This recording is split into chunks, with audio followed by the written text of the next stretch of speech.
അപ്പൊ ഇതിൽ നിന്ന് വളരെ വ്യക്തമാണ് BJP-യെ സംബന്ധിച്ചിടത്തോളം വളരെ ഇമ്പോർട്ടന്റ് ആയിട്ടുള്ള ഒരു കോൺസ്റ്റിറ്റ്യുവൻസിയാണ് ബാങ്കിപ്പൂർ. അവിടെയാണ് BJP ദയനീയമായി പരാജയപ്പെട്ടിരിക്കുന്നത്. അത് കഴിഞ്ഞ നിയമസഭാ തെരഞ്ഞെടുപ്പിൽ അവർക്ക് ഒരു സീറ്റ് പോലും കിട്ടിയില്ല. ഏതാണ്ട് 15-20 സീറ്റിൽ പ്രതിപക്ഷ സ്ഥാനാർത്ഥികളെ പരാജയപ്പെടുത്തുന്നതിലേക്ക് നയിച്ചു എന്നുള്ളതാണ് ജനസ്വരാജ് പാർട്ടിക്ക് ആ നിയമസഭാ തെരഞ്ഞെടുപ്പിൽ അവകാശപ്പെടാൻ കഴിയാവുന്ന ഒരു കാര്യം. ഇത് ശരിക്കും പറഞ്ഞാൽ രാജ്യം ഒന്ന് മാറി ചിന്തിക്കുന്നതിൻ്റെ, BJP-യുടെ ശക്തി കേന്ദ്രങ്ങൾ പോലും ഒന്ന് മാറി ചിന്തിക്കുന്നതിന്റെ സൂചനയല്ലേ? ചെറുപ്പക്കാർ, യുവജനങ്ങൾ, പോലീസിന്റെ ലാത്തി ചാർജ്, ബീഹാറിൽ തന്നെ ഭയങ്കര ലാത്തി ചാർജ് ഉണ്ട്, വെടിവെപ്പൊക്കെ നടക്കും. അപ്പൊ ഈ ഒരു സാഹചര്യത്തിലാണ് ഇലക്ഷൻ നടന്നത്.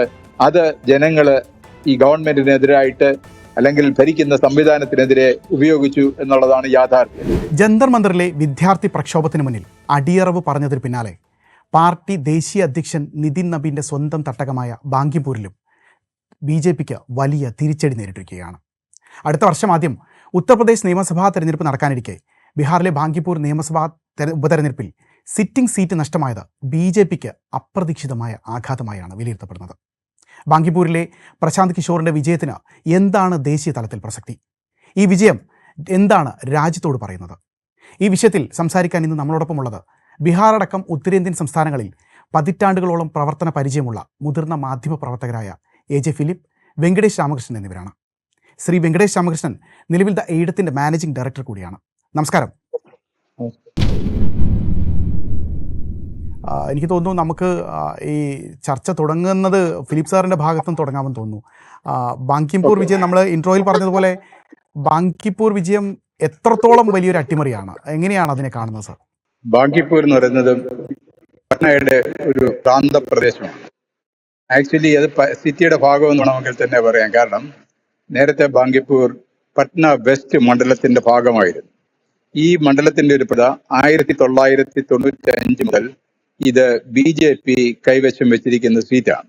എന്ന് തന്നെയല്ല, ഈ കഴിഞ്ഞ MLA ആയിരുന്ന ഇപ്പോഴത്തെ BJP-യുടെ പ്രസിഡന്റ്, അദ്ദേഹത്തിന്റെ അച്ഛന്റെ മണ്ഡലമാണ് ഈ മണ്ഡലം.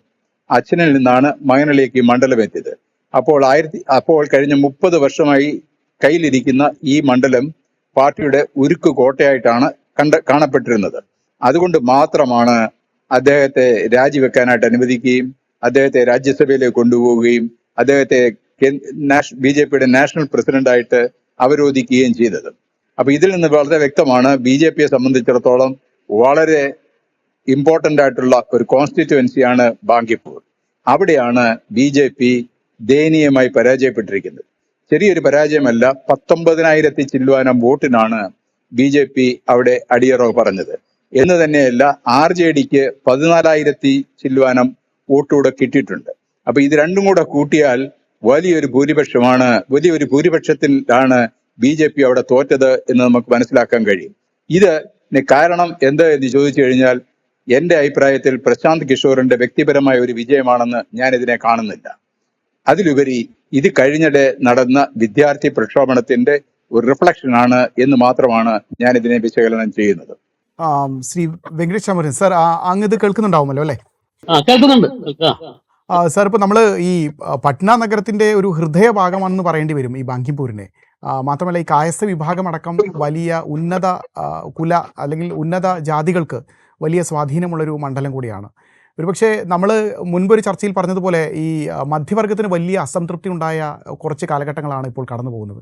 അപ്പോൾ പ്രത്യേകിച്ച് ഈ വിദ്യാർത്ഥി സമരമൊക്കെ ആയിട്ട് ബന്ധപ്പെട്ട് നോക്കുകയാണെങ്കിൽ, അങ്ങനെയാണെങ്കിൽ BJP-യുടെ പ്രധാനപ്പെട്ട വോട്ട് ബാങ്കുകളിലൊന്നായ മധ്യവർഗം വലിയ രീതിയിൽ കൈവിടുന്നു എന്നുള്ളതിൻ്റെ ഒരു മുന്നൊരുക്കം തന്നെയായിട്ട് നമ്മൾ അതങ്ങനെ തന്നെ കാണേണ്ടി വരുമോ ഈ ബാങ്കിപ്പൂർ വിധിനെ? അല്ലേ, ഒരു തെരഞ്ഞെടുപ്പിന്റെ, പ്രത്യേകിച്ചും ഒരു ഉപതെരഞ്ഞെടുപ്പിന്, നിയമസഭാ ഉപതെരഞ്ഞെടുപ്പിന്റെ തലത്തിൽ മാത്രം, അതിന്റെ മാത്രം അടിസ്ഥാനത്തിൽ ഇത്രയും വലിയ ഒരു വിലയിരുത്തൽ നമുക്ക് നടത്താൻ പറ്റുകയില്ല എന്ന് തന്നെയാണ് എൻ്റെ അഭിപ്രായം. പക്ഷേ ഫിലിപ്പ് പറഞ്ഞതുപോലെ, ഫിലിപ്പ് വളരെ കൃത്യമായിട്ട് കാണിച്ചതുപോലെ 1995 മുതൽ എന്ന് പറഞ്ഞാൽ കഴിഞ്ഞ 3 പതിറ്റാണ്ടിലേറെയായി BJP-യുടെ ഒരു കൊത്തളമായിട്ട് കണക്കാക്കപ്പെടുന്ന ഒരു മണ്ഡലത്തിൽ, അതും പാർട്ടിയുടെ ഏറ്റവും പുതിയ ദേശീയ അധ്യക്ഷനെ സമ്മാനിച്ച ഒരു മണ്ഡലത്തിൽ ഈ രീതിയിലുള്ള ഒരു തിരിച്ചടി ഉണ്ടാവുന്നത്, അതും പ്രത്യേകിച്ചും ഇവിടുത്തെ ജാതി സമീകരണം, ഇവിടുത്തെ വർഗ സമീകരണം എല്ലാം BJP-ക്ക് അനുകൂലമാണ്. അതായത് കായസ്ഥർ എന്ന് പറയുന്ന സമൂഹം ബീഹാറിൽ പരമ്പരാഗതമായി BJP-യുടെ കൂടെ കഴിഞ്ഞ കുറെ ദശാബ്ദങ്ങളായി നിന്നുകൊണ്ടിരിക്കുന്ന ഒരു സമൂഹമാണ്. അപ്പൊ അങ്ങനെ അതുപോലെ തന്നെ മറ്റു ഉന്നത കുലജാതിക്കാരായ ബ്രാഹ്മണർ, അവരൊക്കെ വലിയ തോതിലുള്ള ഒരു മണ്ഡലമാണിത്. അങ്ങനെ ഒരു മണ്ഡലത്തിൽ തിരിച്ചടി കിട്ടുക എന്ന് പറഞ്ഞാൽ അത് തീർച്ചയായും ഈ ആ, ഈ ഡൽഹിയിൽ നടന്ന കോക്രോച്ച് ജനതാ പാർട്ടിയുടെയും ഇടതുപക്ഷത്തിന്റെയും നേതൃത്വത്തിൽ നടന്നിട്ടുള്ള ഈ വിദ്യാർത്ഥി പ്രക്ഷോഭത്തിന്റെ അനുരണനങ്ങൾ അവിടെ ഉണ്ടായിട്ടുണ്ട് എന്നുള്ള കാര്യത്തിൽ യാതൊരു സംശയവുമില്ല. പക്ഷേ അതിനൊപ്പം തന്നെ കാണേണ്ടതാണ് പ്രശാന്ത് കിഷോർ രൂപീകരിച്ച ജൻ സ്വരാജ് പാർട്ടി. അത് കഴിഞ്ഞ നിയമസഭാ തെരഞ്ഞെടുപ്പിൽ അവർക്ക് ഒരു സീറ്റ് പോലും കിട്ടിയില്ല. ഏതാണ്ട് 15-20 സീറ്റിൽ പ്രതിപക്ഷ സ്ഥാനാർത്ഥികളെ പരാജയപ്പെടുത്തുന്നതിലേക്ക് നയിച്ചു എന്നുള്ളതാണ് ജൻ സ്വരാജ് പാർട്ടിക്ക് ആ നിയമസഭാ തെരഞ്ഞെടുപ്പിൽ അവകാശപ്പെടാൻ കഴിയാവുന്ന ഒരു കാര്യം. പക്ഷേ ആ തുടക്കം മുതൽ തന്നെ പ്രശാന്ത് കിഷോർ മുന്നോട്ട് നീക്കാൻ ശ്രമിച്ചിട്ടുള്ള ഒരു രാഷ്ട്രീയം, ബീഹാറിൽ പരമ്പരാഗതമായി മുന്നോട്ട് കൊണ്ടുപോയിട്ടുള്ള ജാതി രാഷ്ട്രീയത്തിൽ, പ്രത്യേകിച്ചും മണ്ഡൽ മന്ദിർ മുദ്രാവാക്യങ്ങളെ അടിസ്ഥാനപ്പെടുത്തിയുള്ള ജാതി സമീകരണത്തിന് രാഷ്ട്രീയത്തെ മറികടന്നുകൊണ്ട് ബീഹാറിന്റെ വികസനം, ബീഹാറിലെ തൊഴിലില്ലാത്ത യുവാക്കളുടെ തൊഴിലില്ലായ്മ പരിഹരിക്കാനുള്ള നടപടികൾ, ഇങ്ങനെയുള്ള വിശാലമായ അർത്ഥത്തിൽ വർഗപരമായിട്ടുള്ള മുദ്രാവാക്യങ്ങൾ ഉയർത്തിക്കൊണ്ടാണ് പ്രശാന്ത് കിഷോറിന്റെ ജനസ്വരാജ് പാർട്ടി കഴിഞ്ഞ 1-2 വർഷമായിട്ട് ഏറ്റവും തൃണമൂലങ്ങളിൽ പ്രവർത്തിച്ചുകൊണ്ടിരുന്നത്. അപ്പൊ അതിന്റെ ഒരു തുടർച്ചയാണ് പ്രത്യേകിച്ചും ബാങ്കിപ്പൂരിൽ കണ്ടത് എന്നാണ് ഞാൻ കരുതുന്നത്. എന്തുകൊണ്ടെന്ന് വെച്ചാൽ ബാങ്കിപ്പൂരിൽ ഈ പ്രശാന്ത് കിഷോർ മത്സരിക്കുവാൻ തീരുമാനിച്ചതിനു ശേഷം അവിടെ കണ്ടത് വെറും തെരഞ്ഞെടുപ്പ് പ്രചാരണം മാത്രമായിരുന്നില്ല, ജനങ്ങളുടെ ജനകീയ പ്രശ്നങ്ങൾ ഏറ്റെടുത്തുകൊണ്ടുള്ള വലിയ രീതിയിലുള്ള ആശയ പ്രചാരണ സംവിധാനങ്ങൾ ഉപയോഗിക്കണ്ടായി. അപ്പൊ അതും ഈ ഡൽഹിയിലെ ജന്തർ മന്ദർ നടന്ന സമരത്തിന്റെ മുദ്രാവാക്യങ്ങളുമായിട്ടുള്ള ഒരു താദാമ്യം, ഇതെല്ലാം അവിടുത്തെ വോട്ടർമാർ, പ്രത്യേകിച്ച് യുവാക്കന്മാരായിട്ടുള്ള വോട്ടർമാർ കണ്ടു എന്നാണ് ഞാൻ മനസ്സിലാക്കുന്നത്. അങ്ങനെ ഇതിന്റെ എല്ലാം ഒരു ആകെത്തുകയിലാണ് ഈ തെരഞ്ഞെടുപ്പ് വളരെ കൃത്യമായിട്ടും വളരെ സുചിന്തിതമായിട്ടും ഡെഫിനറ്റീവായിട്ടും BJP-ക്കെതിരായിട്ട് മാറിയത്. ഇത് മറ്റ് സ്ഥലങ്ങളിൽ ഇതേപോലെ റിപ്ലിക്കേറ്റ് ചെയ്യാൻ പറ്റുമോ എന്നറിയില്ല. എന്താ വെച്ചാൽ തീർച്ചയായും ജാതി സമീകരണത്തിന്റെയും അതും ഉന്നത കുല ജാതി സമീകരണത്തിന്റെ അടിസ്ഥാനത്തിൽ മാത്രം 3 പതിറ്റാണ്ടോളമായി നിലയുറപ്പിച്ചിരുന്ന ഒരു മണ്ഡലം, അവിടെ ജനകീയ പ്രശ്നങ്ങൾക്ക്, ജനകീയമായിട്ടുള്ള പ്രശ്നങ്ങൾ ഉന്നയിച്ചിട്ടുള്ള പ്രചാരണത്തിന് വലിയ ഒരു ഇളക്കമുണ്ടാക്കാൻ സാധിച്ചു എന്നാണ് ഈ തെരഞ്ഞെടുപ്പ് ഫലം കാണിക്കുന്നത്. ഇത് മറ്റ് സ്ഥലങ്ങളിൽ BJP-യും സംഘപരിവാറും നടത്തിക്കൊണ്ടിരിക്കുന്ന വർഗീയ പ്രചാരണങ്ങൾക്ക് അപ്പുറത്തേക്ക് കടക്കാൻ പര്യാപ്തമായ രീതിയിൽ ഉള്ള ഒരു പ്രകമ്പനം മറ്റ് ബീഹാറിന്റെയും ഉത്തർപ്രദേശിന്റെയും ഉത്തരേന്ത്യയുടെയും മറ്റു ഭാഗങ്ങളിൽ ഉണ്ടാകുമോ എന്ന് കണ്ടുവരാറുണ്ട്. പക്ഷെ തീർച്ചയായും ഇത് വളരെ നിർണായകമായ, വളരെ വലിയ രീതിയിൽ പ്രാധാന്യമുള്ള, നിർണായക പ്രാധാന്യം എന്ന് തന്നെ പറയാവുന്ന ഒരു തെരഞ്ഞെടുപ്പ് ഫലമാണ്.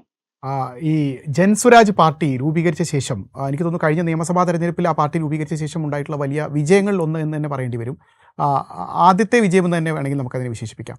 അപ്പോൾ ഈ പ്രശാന്ത് കിഷോറിന് മാത്രമല്ല, പ്രതിപക്ഷത്തിന് മുഴുവൻ പ്രതീക്ഷ നൽകുന്ന ഒരു കാര്യം കൂടിയാണ്. കാരണം ഈ നിലവിലെ സാഹചര്യത്തിൽ ഇത്തരത്തിൽ BJP-യുടെ ഒരു സ്ട്രോങ് ഹോൾഡ് മണ്ഡലത്തിൽ വലിയ മാറ്റം ഉണ്ടാകുന്നത് ആ വലിയ പ്രതീക്ഷ നൽകുന്നതായിട്ടാണ്, പ്രതിപക്ഷത്തിനടക്കം വലിയ പ്രതീക്ഷ നൽകുന്നതായിട്ടാണ് വിലയിരുത്തപ്പെടുന്നത്. എങ്ങനെയാണ് ഈ സാഹചര്യം? ഈ ജൻസ്വരാജ് പാർട്ടിയോട് മാത്രം ചേർന്നൊരു വിധിയായി നമ്മളിതിനെ കാണേണ്ടതുണ്ടോ? കഴിഞ്ഞ തെരഞ്ഞെടുപ്പിൽ 2025 നിയമസഭാ മത്സരത്തിൽ ജനസ്വരാജ് പാർട്ടി പല മണ്ഡലങ്ങളിലും സ്ഥാനാർത്ഥികളെ നിർത്തി മത്സരിച്ചു എങ്കിലും ഇദ്ദേഹം സ്വയം പ്രശാന്ത് കിഷോറിന് മത്സരിക്കാൻ ധൈര്യമുണ്ടായി. മത്സരിക്കുമെന്ന് പറഞ്ഞിട്ട് അവസാനം മത്സര രംഗത്ത് നിന്ന് അദ്ദേഹം മാറി. അത് പാർട്ടിയെ സംബന്ധിച്ചിടത്തോളം അന്ന് വലിയൊരു വീഴ്ചയായിട്ടാണ് അത് കണ്ടത്. അതായത് നേതാവിന് സ്വയം മത്സരിക്കാൻ ധൈര്യമില്ല, അദ്ദേഹം അണികളെ കൊണ്ട് മത്സരിപ്പിക്കുന്നു എന്നുള്ള ഒരു ഇതായി. അപ്പൊ ആ ഒരു സിറ്റുവേഷൻ നമ്മൾ മനസ്സിൽ കണ്ടുകൊണ്ട് വേണം ഇപ്പോഴത്തെ ഈ സിറ്റുവേഷനെ കാണേണ്ടത്. ഈ മണ്ഡലത്തിന്റെ ഒരു പ്രത്യേകത, ഏകദേശം 1/3 ആൾക്കാർ അവിടുത്തെ യുവജനങ്ങളാണ് അവിടെ ഈ മണ്ഡലത്തിലെ വോട്ടേഴ്സിലെ 1/3 വിഭാഗം യുവജനങ്ങളാണ്. അത് തന്നെ വലിയൊരു ഭീമമായ നമ്പറാണ്.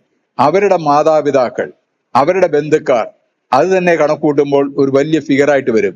അവരാണ് BJP-ക്കെതിരെ തിരിഞ്ഞത്, അവരാണ് ഈ മത്സരത്തിൽ അദ്ദേഹത്തെ വിജയിപ്പിച്ചത് എന്ന് വേണം കാണാനായിട്ട്. അല്ലാതെ ഇത് ജനസ്വരാജ് പാർട്ടിയുടെ ഒരു ക്യാമ്പയിൻ മാത്രമായിരുന്നില്ല, ഇത് ജനങ്ങളുടെ ഒരു ക്യാമ്പയിൻ ആയിരുന്നു. അദ്ദേഹം, അതായത് പ്രശാന്ത് കിഷോർ, ജനങ്ങളുടെ ഡിമാൻഡുകളെ മുന്നോട്ട് കൊണ്ടുവന്നു എന്നുള്ളത് സത്യമാണ്. പക്ഷേ അതിന് ആത്യന്തികമായിട്ട് അദ്ദേഹം ജനങ്ങളുടെ വികാരത്തെ ഉൾക്കൊണ്ടുകൊണ്ട് മത്സരിക്കാൻ അദ്ദേഹത്തിന് കഴിഞ്ഞു. അതുകൊണ്ട് അദ്ദേഹത്തിന് വളരെ ഈസി ആയിട്ട് ജയിക്കാനും കഴിഞ്ഞു. അതാണ് ഞാൻ ഇതിൽ നിന്ന് മനസ്സിലാക്കുന്നത്. അതല്ലാതെ പ്രശാന്ത് കിഷോറിന്റെ രാഷ്ട്രീയ പാർട്ടിയായ ജൻ സുരാജ് പാർട്ടിയുടെ ഐഡിയോളജിക്കുള്ള ഒരു വിജയമാണ് എന്ന് ഞാൻ കാണുന്നില്ല. ശ്രീ വെങ്കടേഷ് രാമകൃഷ്ണൻ പറഞ്ഞതുപോലെ തന്നെ അദ്ദേഹം കഴിഞ്ഞ ഇലക്ഷനില് അദ്ദേഹത്തിന്റെ പല കാൻഡിഡേറ്റ്സും ഓപ്പോസിഷൻ കാൻഡിഡേറ്റ്സിന്റെ തോൽവിക്ക് കാരണമാക്കി. അതായത് ഇന്ന് BJP അവിടെ ഭരിക്കുന്നുവെങ്കിൽ അതിനൊരു കാരണക്കാരൻ കൂടി നമ്മുടെ പ്രശാന്ത് കിഷോറാണ്. അപ്പോൾ അങ്ങനെയുള്ള പ്രശാന്ത് കിഷോറിന്റെ വിജയം ഇത് ഒരു രാഷ്ട്രീയ പുനർചിന്തനത്തിന് അങ്ങനെ ഒരു സിറ്റുവേഷൻ ഉണ്ടാക്കുന്നു എന്ന് ഞാൻ വിശ്വസിക്കുന്നില്ല. അദ്ദേഹത്തിന്റെ വിജയമാണ്, അല്ലെന്ന് പറയുന്നില്ല, നല്ല മഹത്തായ വിജയമാണ്. പക്ഷെ അതിന്റെ മെയിൻ കാരണം ചെറുപ്പക്കാർ, യുവജനങ്ങൾ, പോലീസിന്റെ ലാത്തി ചാർജ്, ബീഹാറിൽ തന്നെ ഭയങ്കര ലാത്തി ചാർജ് ഉണ്ടായി, വെടിവെപ്പൊക്കെ നടക്കും. അപ്പൊ ഈ ഒരു സാഹചര്യത്തിലാണ് ഇലക്ഷൻ നടന്നത്. അത് ജനങ്ങള് ഈ ഗവൺമെന്റിനെതിരായിട്ട് അല്ലെങ്കിൽ ഭരിക്കുന്ന സംവിധാനത്തിനെതിരെ ഉപയോഗിച്ചു എന്നുള്ളതാണ് യാഥാർത്ഥ്യം. മറ്റൊന്നുകൂടി പറയേണ്ടതുണ്ട്. ഈ പ്രശാന്ത് കിഷോർ ഈ പുതിയ മുഖ്യമന്ത്രിയുടെ തെരഞ്ഞെടുത്ത കാലം മുതൽ അദ്ദേഹം മുന്നോട്ട് വെക്കുന്ന ഒരു ഡിമാൻഡാണ്, അല്ലെങ്കിൽ അദ്ദേഹം ഉന്നയിച്ചിരിക്കുന്ന ഒരു പ്രശ്നമാണ്. അതായത് പല മർഡർ കേസിലും ഇൻവോൾവ് ആണ് മുഖ്യമന്ത്രി എന്ന് വളരെ കൃത്യതയോടുകൂടി തെളിവ് സഹിതം അദ്ദേഹം പറഞ്ഞുകൊണ്ടിരിക്കുന്നുണ്ട്. അതും ഈ ഇദ്ദേഹത്തിന്റെ വിജയത്തിന് ഒരു കാരണമായി എന്നാണ് ഞാൻ വിശ്വസിക്കുന്നത്. ശ്രീ വെങ്കടേഷ് രാമകൃഷ്ണൻ, അടുത്ത വർഷം ആദ്യം ഉത്തർപ്രദേശ് ഒരു നിയമസഭാ തെരഞ്ഞെടുപ്പിലേക്ക് നീങ്ങുകയാണ്. BJP സംബന്ധിച്ചിടത്തോളം വലിയ പ്രതീക്ഷ അവിടെയുമുണ്ട്. ആ ഒരു സാഹചര്യത്തിലാണ് ഇത്തരത്തിൽ വലിയൊരു തിരിച്ചടി, ഒരു ഉപതെരഞ്ഞെടുപ്പിലേക്ക് ഒരു വലിയ തിരിച്ചടി നേരിടുന്നത്. അപ്പോൾ ഉത്തർപ്രദേശ് നിയമസഭാ തെരഞ്ഞെടുപ്പിൽ BJPയുടെ വലിയ മോഹങ്ങളെ ഏത് തരത്തിലായിരിക്കും ഈ തെരഞ്ഞെടുപ്പ് വിധി സ്വാധീനിക്കുക? ഏത് തരത്തിലായിരിക്കും പ്രതിപക്ഷത്തിന് ഇത് വലിയ പ്രതീക്ഷ നൽകുക? തീർച്ചയായും കഴിഞ്ഞ ഒരു 3-4 മാസമായിട്ട് രാജ്യത്തിന്റെ പല ഭാഗങ്ങളിലെന്നപോലെ ഉത്തർപ്രദേശിലും വികസിച്ചു കൊണ്ടിരിക്കുന്ന രാഷ്ട്രീയ ഒരു അന്തരീക്ഷം, അത് തീർച്ചയായും BJPക്കെതിരാണ്.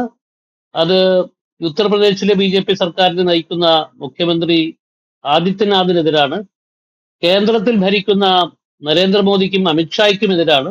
അപ്പൊ അങ്ങനെയുള്ള ഒരു രാഷ്ട്രീയ കാലാവസ്ഥ ഉത്തരേന്ത്യയിൽ പ്രത്യേകിച്ചും രൂപപ്പെട്ടു വന്നുകൊണ്ടിരിക്കുന്ന ഒരു സാഹചര്യത്തിൽ ഉത്തർപ്രദേശിൽ ഇപ്പോഴത്തെ സ്ഥിതിവിശേഷം എന്താണെന്ന് പറയാൻ പറ്റില്ല. പക്ഷേ തീർച്ചയായും BJP മുന്നോട്ട് വയ്ക്കുന്ന പ്രത്യേകിച്ചും സവിശേഷമായി മുന്നോട്ട് വയ്ക്കുന്ന വർഗീയ ധ്രുവീകരണത്തിന്റെ, ചേരിതിരിവിന്റെ രാഷ്ട്രീയത്തെ സാധാരണക്കാരായിട്ടുള്ള ആൾക്കാർ, പ്രത്യേകിച്ച് യുവജനങ്ങൾ തിരസ്കരിക്കുന്ന ഒരു കാഴ്ചയാണ് കാണുന്നത്. ഈ തൊഴിലില്ലായ്മ, അതുപോലെ ഈ പരീക്ഷാ പേപ്പറുകളുടെ ചോർച്ച, വിലക്കയറ്റം തുടങ്ങിയിട്ടുള്ള വിഷയങ്ങളെ ആധാരമാക്കിക്കൊണ്ട് സർക്കാരിനെതിരെ, BJPക്കെതിരെയുള്ള വികാരം എല്ലായിടത്തും വളരുന്നത് പോലെ തന്നെ ഉത്തർപ്രദേശിലും വളരുന്നുണ്ട്. ഇതിനെ ഒരു കൃത്യമായിട്ടുള്ള ഒരു സീറ്റുകളുടെയോ വോട്ട് ശതമാനത്തിന്റെയോ അടിസ്ഥാനത്തിലുള്ള ഒരു കണക്കിന്റെ ഭാഗമായിട്ട് എന്താണ് ഒരു പ്രൊജക്ഷൻ എന്നൊന്നും പറയാൻ വേണ്ടിയിട്ട് ഇപ്പൊ പറ്റില്ല. അത് വളരെ നേരത്തെയാണ്, ഇപ്പോഴും ഈ തെരഞ്ഞെടുപ്പിന്റെ ഒരു അന്തരീക്ഷമായിട്ട് വന്നിട്ടില്ല. പക്ഷെ തീർച്ചയായും ഇത് BJPക്ക് ഒരു തിരിച്ചടി ഉണ്ടാവും എന്ന് തന്നെയാണ് സൂചിപ്പിക്കുന്നത്. പറഞ്ഞു വന്നിരുന്ന ബാങ്കിപ്പൂർ മണ്ഡലത്തിൽ ഒപ്പം തന്നെ 3 ഉപതെരഞ്ഞെടുപ്പ് നടന്നിരുന്നത്. അതിൽ 2 BJPക്ക് വലിയ തിരിച്ചടി നേരിട്ടു. മഞ്ചാൽപൂരിൽ മാത്രമാണ് ആശ്വസിക്കാനെങ്കിലും ഒരു വിജയം. ആ വിജയം ആശ്വസിക്കാനെന്ന് തന്നെ ഞാൻ പറയുന്നുണ്ട്. കാരണം വലിയ രീതിയിൽ അതിൻ്റെ വിജയത്തിൻ്റെ മാർജിൻ വളരെ കുറവാണ്. ഇനി ദിദിയ മണ്ഡലത്തിലേക്ക് വരികയാണെങ്കിൽ, രണ്ടാമത് ഉപതെരഞ്ഞെടുപ്പ് നടന്ന മറ്റൊരു മണ്ഡലമായ ദിദിയിലേക്ക് വരികയാണെങ്കിൽ, അവിടെ കോൺഗ്രസിൻ്റെ സിറ്റിംഗ് സീറ്റ് എന്നൊക്കെ പറയുമെങ്കിലും 2008, 2016, 2018 ഒക്കെ BJPയുടെ കാൻഡിഡേറ്റ് ആയിട്ടുള്ള നരോത്തം മിശ്രയാണ് ഇവിടെ ജയിച്ചിരുന്നത്. അദ്ദേഹം MP-യുടെ ആഭ്യന്തര മന്ത്രി കൂടി ആയിരുന്നു ഒരു കാലഘട്ടത്തിൽ. അപ്പം അങ്ങനെ ഒരാളൊക്കെ ജയിച്ചിരുന്ന BJPക്ക് കാര്യമായ സ്വാധീനമുള്ള ഒരു മണ്ഡലം കൂടിയാണ് ദിദിയയും. അപ്പോൾ ദിദിയയിലെ ഒരു തിരിച്ചടീനെ എങ്ങനെയാണ് അങ്ങ് വിലയിരുത്തുന്നത് ശ്രീ AJ ഫിലിപ്പ്? അവിടുത്തെ വിജയം, കോൺഗ്രസിന്റെ വിജയം തീർച്ചയായിട്ടും അതും ഈ ഇപ്പോഴത്തെ രാഷ്ട്രീയ സാഹചര്യം അതിനെ ഇൻഫ്ലുവൻസ് ചെയ്തിട്ടുണ്ട് എന്ന് വേണം വിശ്വസിക്കാൻ. അപ്പോൾ ഇപ്പോഴത്തെ മുഖ്യമന്ത്രി ശ്രീ മോഹൻ യാദവ് പറയുന്നുണ്ട് ഇത് കോൺഗ്രസിന്റെ സീറ്റായിരുന്നു, കോൺഗ്രസ് പിരിച്ചെടുത്തു, അതിലെന്ത് കാര്യം എന്ന് ചോദിക്കുന്നുണ്ട്. എങ്കിൽ തന്നെയും 6000 ചില്ലാന വോട്ടിനാണ് അദ്ദേഹം ഇവിടെ ജയിച്ചത്. ചെറിയൊരു വിജയമല്ല, നല്ലൊരു വിജയമാണ്. BJPയെ സംബന്ധിച്ചിടത്തോളം മധ്യപ്രദേശ് അവരുടെ ഉരുക്ക് കോട്ടയാണ്. അപ്പോൾ അങ്ങനെയുള്ള ഒരു സ്ഥലത്ത് കോൺഗ്രസിന് ഒരു സീറ്റ് ഈ ഉപതെരഞ്ഞെടുപ്പിൽ നേടാൻ കഴിഞ്ഞുവെങ്കിൽ അത് ഗവൺമെന്റിനെ സംബന്ധിച്ചിടത്തോളം വലിയൊരു പരാജയമാണ്. BJPയെ സംബന്ധിച്ചിടത്തോളം ഒരു വലിയ പരാജയമാണ്. അതിന് പ്രധാന കാരണം ജയിച്ച കോൺഗ്രസ് സ്ഥാനാർത്ഥി അദ്ദേഹം ഇവിടുത്തെ രാജകുടുംബത്തിൽപ്പെട്ട ഒരാളാണ്. അദ്ദേഹം പറയുന്നുണ്ട്, അതായത് പാർട്ടി പ്രവർത്തിയുടെ ഊർജ്ജസ്വലമായ പ്രവർത്തനമാണ് എന്റെ വിജയത്തിന് കാരണം എന്നൊക്കെ അദ്ദേഹം പറയുന്നുണ്ട്. എങ്കിൽ തന്നെയും അദ്ദേഹം പറയാതെ വെച്ച ഒരു കാര്യമാണ് ഡൽഹിയിൽ വിദ്യാർത്ഥികൾക്കെതിരെ നടന്ന ക്രൂരമായ ലാത്തി ചാർജ്, ബലപ്രയോഗം. അത് ജനങ്ങളെ നല്ലൊരു വിഭാഗം ജനങ്ങളെ ഞെട്ടിച്ചിട്ടുണ്ട് എന്ന് വേണം. അതുപോലെ തന്നെ എടുത്തു പറയേണ്ട മറ്റൊരു കാര്യമാണ് അയോധ്യയിലെ ഈ ക്ഷേത്രത്തിൽ നടന്ന പണം സംബന്ധിച്ച പരിപാടികളൊക്കെ. അതും ജനങ്ങളെ ഈ കാര്യത്തിൽ ഇൻഫ്ലുവൻസ് ചെയ്തിട്ടുണ്ട്. അപ്പോൾ ഈ ഇതെല്ലാമാണ് കോൺഗ്രസിന്റെ വിജയത്തിന് മധ്യപ്രദേശിൽ കാരണമായത്. അപ്പോൾ അത് വെറുതെ ഒരു കോൺഗ്രസിന്റെ സീറ്റായിരുന്നു, അവർ തിരിച്ചു പിടിച്ചു എന്ന് പറയുന്നതിനകത്ത് വലിയ ആർഗ്യുമെന്റ് ഇല്ല. പക്ഷെ നിലവില് സത്യം ഇതാണ്, ഇന്നത്തെ രാഷ്ട്രീയ സിറ്റുവേഷൻ BJPക്ക് അത്ര അനുകൂലമല്ല എന്ന് വേണം കരുതാൻ. അതിന്റെ ലക്ഷണങ്ങളാണ് ബാങ്കിപ്പൂരും മധ്യപ്രദേശിലെ ഈ വിജയവും, ദാത്തിയയിലെ വിജയവും. 2008-ലും 2013-ലും 2018-ലും ഏകദേശം 15 വർഷത്തോളം ഈ നരോത്തം തന്നെയായിരുന്നു അവിടുന്ന് ജയിച്ചു വന്നിരുന്നത്. അത് മാത്രമല്ല, ജ്യോതിരാദിത്യ സിന്ധ്യയ്ക്ക് വലിയ സ്വാധീനമുള്ള ചമ്പൽ മേഖലയിൽപ്പെട്ട ഒരു മണ്ഡലം കൂടെയാണല്ലോ. ഒരുപക്ഷെ BJPനെ സംബന്ധിച്ചിടത്തോളം ഒരു ജ്യോതിരാദിത്യ സിന്ധ്യയെ സംബന്ധിച്ചിടത്തോളം അത് വലിയൊരു ഷോക്ക് ട്രീറ്റ്മെന്റ് തന്നെയല്ലേ? തീർച്ചയായിട്ടും. കാര്യം ഇത് ഗ്വാളിയാർ മണ്ഡലം, അതായത് പഴയ മഹാരാജാവ് സിന്ധ്യയുടെ കാലത്തോട്ടുള്ള ഇൻഫ്ലുവൻസ് ആണ്. മഹാരാജാവ് സിന്ധ്യയുടെ ഭാര്യയായിരുന്ന അവരെ പിന്നെ അതായത് ഇപ്പോഴത്തെ മന്ത്രിയായ അദ്ദേഹത്തിന്റെ ജ്യോതിരാദിത്യ സിന്ധ്യയുടെ ഗ്രാൻഡ് ഫാദർ, അങ്ങനെയുള്ളവരൊക്കെ അവിടെ മരിച്ചുകൊണ്ടിരുന്ന അവരൊക്കെ കൺട്രോൾ ചെയ്തിരുന്നൊരു മണ്ഡലത്തിൽ കോൺഗ്രസിന് പെട്ടെന്ന് വിജയിക്കാൻ കഴിയുന്നുവെങ്കിൽ അത് വെറുതെ ഒരു ചെറിയ വിജയമല്ല. ആ വിജയത്തിന്റെ കാരണം ഞാൻ പറയുന്നത് BJPയിൽ നിന്ന് ഒരു നല്ലൊരു വിഭാഗം ജനങ്ങള് മാറി തുടങ്ങി എന്നുള്ളതിന്റെ ഒരു ലക്ഷണമാണ്. അത് എത്രമാത്രം സംസ്ഥാന വ്യാപകമായിട്ടുണ്ടാകും എന്നറിയില്ല. എങ്കിൽ തന്നെയും ഇത് BJPയെ സംബന്ധിച്ചിടത്തോളം വലിയൊരു ഭീഷണിയാണ് BJP ഇപ്പോൾ നേരിടുന്നത്. അതിന് യാതൊരു സംശയവുമില്ല. അപ്പോൾ ഈ സിറ്റുവേഷൻ മാറിയില്ല എങ്കിൽ BJPയെ സംബന്ധിച്ചിടത്തോളം അടുത്ത തെരഞ്ഞെടുപ്പ് അത്ര ശുഭാപ്തികരമായിരിക്കുകയില്ല. എന്ന് തന്നെയല്ല, മറ്റൊരു കാര്യം കൂടി ഓർക്കണം. കോൺഗ്രസ് അവിടെ കഴിഞ്ഞ ഇലക്ഷനിൽ BJP സുളുവിലാണ് ജയിച്ചത്, അല്ലാതെ BJP സ്വന്തം ശക്തി കൊണ്ട് ജയിച്ചതൊന്നുമല്ല. അപ്പൊ ആ ഒരു സിറ്റുവേഷനിൽ കോൺഗ്രസിന്റെ ഈ വിജയം മധ്യപ്രദേശ് നേതൃത്വത്തിന് നൽകുന്ന ഒരു പാഠമായിട്ട് വേണം കണക്കാക്കാൻ.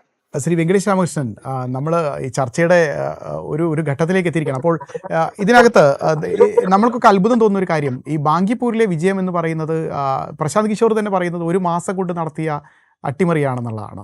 അപ്പോൾ അദ്ദേഹത്തിനെതിരെ പ്രചാരണം നടത്താൻ വേണ്ടി എത്തിയ ഒരു സംഘമുണ്ട്. BJPയുടെ കേന്ദ്രമന്ത്രിമാരടക്കമുള്ള സംസ്ഥാനത്തെ മുഖ്യമന്ത്രി അടക്കമുള്ള വലിയൊരു പടയാണ്. ഇന്ന് രാവിലെ ഒരു ട്വീറ്റിൽ കണ്ടത് ഏകദേശം 27 MLA-മാരും 18 MP-മാരും നിതിൻ നബീനും കേന്ദ്രമന്ത്രിമാരും ഈ മണ്ഡലത്തിൽ പ്രചാരണത്തിലെത്തിയിരുന്നു എന്നാണ്. ഒരുപക്ഷെ അങ്ങ് നേരത്തെ പറഞ്ഞു വെച്ചതുപോലെ BJPയുടെ മൊത്തം സിസ്റ്റത്തിന് ഏൽക്കുന്ന വലിയ വിയോജിപ്പിൻ്റെ, അല്ലെങ്കിൽ ജനങ്ങളൊരു വലിയ വിയോജിപ്പ് അറിയിച്ചിരിക്കുന്നു. BJPയുടെ മൊത്തം സിസ്റ്റത്തിന് കാലിനടിയിൽ നിന്ന് മണ്ണൊലിച്ചു പോകുന്നു എന്നുള്ളൊരു ബോധ്യം നൽകുന്ന ഒരു തെരഞ്ഞെടുപ്പ് തന്നെയല്ലേ ഇത്? അതിൽ യാതൊരു സംശയമില്ല. ഈ 27 മന്ത്രിമാര്, അതുപോലെ ഈ മുതിർന്ന കേന്ദ്ര നേതാക്കന്മാര്, അതുപോലെ എല്ലാവരും കൂടിയിട്ട് അവിടെ ഫീൽഡിൽ ഉണ്ടായിരുന്ന ജേർണലിസ്റ്റുകൾ എന്നോട് പറഞ്ഞത് ഏതാണ്ട് ടോപ്പ് ലെവലിലുള്ള, അതായത് BJPയുടെ A-B ഗ്രേഡിൽ എന്ന് പറയുന്ന, അല്ലെങ്കിൽ A+A ഗ്രേഡിൽ ഉള്ള 200-ൽ പരം ആൾക്കാര് ആ ചെറിയ മണ്ഡലത്തിൽ കേന്ദ്രീകരിച്ച് ഏതാണ്ട് 1 മാസത്തോളം പ്രവർത്തിച്ചു എന്നാണ് പറയുന്നത്. പക്ഷെ പ്രശാന്ത് കിഷോർ ഇത് പറഞ്ഞതുപോലെ അദ്ദേഹത്തെ ഒരുപക്ഷെ മിസ്കോട്ട് ചെയ്തിരിക്കാനാണ് സാധ്യത. ഇത് കേവലം 1 മാസം കൊണ്ട് ഉണ്ടാക്കിയെടുത്തൊരു വിജയമാണെന്ന് എനിക്ക് തോന്നുന്നില്ല. ജൻസുരാജ് പാർട്ടി ഈ ജനങ്ങളുടെ അവിടുത്തെ പ്രശ്നങ്ങൾ, സാധാരണ മനുഷ്യരുടെ പ്രശ്നങ്ങൾ ഉന്നയിച്ചുകൊണ്ട്, അതിൽ ഒരുപാട് കാര്യമുണ്ട്. വൈദ്യുതി ക്ഷാമം മുതൽ തൊഴിലില്ലായ്മ മുതൽ അങ്ങനെ ഒരുപാട് പ്രശ്നങ്ങളുണ്ട്. ഈ പ്രശ്നങ്ങളെല്ലാം ഉന്നയിച്ചുകൊണ്ട് ജൻസുരാജ് പാർട്ടി ഏതാണ്ട് ഡോർ ടു ഡോർ എന്ന് തന്നെ പറയാവുന്ന തരത്തിലുള്ള ഒരു ക്യാമ്പയിൻ കഴിഞ്ഞ ഏതാണ്ട് 7 മാസമായിട്ട് അവിടെ നടത്തിക്കൊണ്ടിരിക്കുന്നുണ്ട് എന്നുള്ള കാര്യത്തിൽ യാതൊരു സംശയവുമില്ല. അതിന്റെ ഒരു തുടർച്ചയായിട്ടുള്ള കാര്യമാണ് ഇപ്പം നമ്മൾ അവിടെ ഈ റിസൾട്ടിൽ കണ്ടത് എന്നാണ് ഞാൻ വിശ്വസിക്കുന്നത്. ശ്രീ ജെ ഫിലിപ്പ്, ഒരു ചോദ്യം കൂടെ ഉണ്ട് അങ്ങയോടാണ്. ഈ മഞ്ചാൽപൂരിലെ കുറിച്ച് നമ്മൾ ഗുജറാത്തിൽ വലിയ രീതിയിൽ നമ്മൾ നേരത്തെ പറഞ്ഞ പോലെ ഈ 3 നിയമസഭാ ഉപതെരഞ്ഞെടുപ്പുകളും നമ്മൾ ചർച്ചയ്ക്ക് എടുക്കുകയാണ്. അപ്പോൾ അവസാന മണ്ഡലമായ മഞ്ചാൽപൂരിൽ വലിയ രീതിയിലുള്ള വോട്ടിൻ്റെ വിജയ ശതമാനം വലിയ രീതിയിൽ കുറയുകയാണ് BJPയെ സംബന്ധിച്ചിടത്തോളം. ഒരു സ്ട്രോങ് ഹോൾഡ് എന്ന് പറയുന്ന ഒരു മണ്ഡലത്തിൽ BJPയുടെ വിജയ ശതമാനം ഏകദേശം 64.9% കഴിഞ്ഞ നിയമസഭാ തെരഞ്ഞെടുപ്പിൽ. അത് ഇപ്പോഴേക്ക് വരുമ്പോൾ ഉപതെരഞ്ഞെടുപ്പിലേക്ക് വരുമ്പോൾ ഏകദേശം 37% കുറയുകയാണ്. ഇത് ശരിക്കും പറഞ്ഞാൽ രാജ്യം ഒന്ന് മാറി ചിന്തിക്കുന്നതിൻ്റെ, BJPയുടെ ശക്തി കേന്ദ്രങ്ങൾ പോലും ഒന്ന് മാറി ചിന്തിക്കുന്നതിൻ്റെ സൂചനയല്ലേ? ഒരു സ്വന്തം സംസ്ഥാനമായിട്ടാണ് കണക്കാക്കപ്പെടുന്നത്. അപ്പൊ അങ്ങനെയുള്ള ഒരു സംസ്ഥാനത്ത് BJPക്ക് ചെറിയൊരു തിരിച്ചടി നേടിയിട്ടുണ്ട് എങ്കിൽ അതും ചിന്തിപ്പിക്കേണ്ട ഒരു കാര്യമാണ്. അതായത് BJP ജനങ്ങള് തിരിച്ച് ചിന്തിക്കാൻ തുടങ്ങി എന്നുള്ളതിന്റെ ഒരു സൂചനയാണ്. BJP അവിടെ ജയിച്ചു, അല്ലെങ്കിൽ ആ സീറ്റ് പിടിച്ചെടുക്കാൻ കഴിഞ്ഞു എന്നുള്ളത് BJPയെ സംബന്ധിച്ചിടത്തോളം ആശ്വാസ അർഹമാണ്. പക്ഷെ നിലയിൽ അതിന്റെ പിന്നിൽ ഈ വോട്ടിലുണ്ടായ വീഴ്ച അത് അവരെ ചിന്തിപ്പിക്കേണ്ടതാണ്. അവരെ ഈ ഒരു കണ്ടീഷനിൽ പോയി കഴിഞ്ഞാൽ അടുത്ത തെരഞ്ഞെടുപ്പിൽ BJP തിരിച്ചു വരും എന്നുള്ളതിന് ഗ്യാരണ്ടി ഒന്നുമില്ല എന്നുള്ള ഒരു ചെറിയ സൂചനയാണ്. അപ്പോൾ ഇത് കാണിക്കുന്നത് എന്താണെന്ന് ചോദിച്ചു കഴിഞ്ഞാൽ, ഓപ്പോസിഷൻ ശരിയായിട്ട് വർക്ക് ചെയ്ത് കഴിഞ്ഞാൽ അവിടെയും BJP അവിടെ തോൽപ്പിക്കാൻ കഴിയും എന്ന ആത്മവിശ്വാസം മറ്റ് പാർട്ടികൾക്ക് ഈ തെരഞ്ഞെടുപ്പിൽ നിന്ന് കിട്ടും. അത് BJPയെ സംബന്ധിച്ചിടത്തോളം ഒരു പരാജയത്തിന്റെ സൂചനയായിട്ട് വേണം കണക്കാക്കാൻ. അപ്പോൾ ഈ 3 മണ്ഡലങ്ങളിൽ തെരഞ്ഞെടുപ്പും BJPയെ സംബന്ധിച്ചിടത്തോളം അത്ര ദുർഘടമായ ഒരു സിറ്റുവേഷനിലാണ് പാർട്ടി എന്നുള്ളതിന് തെളിവാണ്. അതിന് യാതൊരു സംശയവുമില്ല. അതിൽ നിന്ന് പാഠങ്ങൾ ഉൾക്കൊണ്ടുകൊണ്ട് പാർട്ടിക്ക് മുന്നോട്ട് പോകാൻ കഴിഞ്ഞാൽ, അതായത് തെറ്റുകളൊക്കെ തിരുത്തിക്കൊണ്ട് മുന്നോട്ട് പോകാൻ കഴിഞ്ഞാൽ പാർട്ടിക്ക് നിലനിൽക്കാൻ കഴിയും. അല്ല എങ്കിൽ പിടിച്ചു നിൽക്കാൻ പ്രയാസമാണ് എന്നാണ് ഈ തെരഞ്ഞെടുപ്പ് റിസൾട്ടുകൾ കാണിക്കുന്നത്. കഴിഞ്ഞ 3 നിയമസഭാ ഉപതെരഞ്ഞെടുപ്പുകളും BJPക്ക് നൽകുന്ന ഒരു ഷോക്ക് ട്രീറ്റ്മെൻ്റ് ഉണ്ട്. അതോടൊപ്പം തന്നെ പ്രതിപക്ഷത്തിന് മുൻപിൽ വലിയൊരു സാധ്യതയും തുറന്നിടുന്നുണ്ട്. BJPക്ക് അവരുടെ കുറവുകൾ നികത്തി വീണ്ടും ദേശീയ രാഷ്ട്രീയത്തിൽ സജീവമാകാൻ കഴിയുമോ, അതോ പ്രതിപക്ഷത്തിന് കൂടുതൽ കരുത്തരായി തിരിച്ചെത്താൻ കഴിയുമോ? ഇതെല്ലാം ഇനിയുള്ള കാലങ്ങളിൽ കണ്ടറിയേണ്ട വിഷയമാണ്. എന്തായാലും മറ്റൊരു വിഷയവുമായി അടുത്ത എപ്പിസോഡിൽ വീണ്ടും കാണാം. നന്ദി, നമസ്കാരം.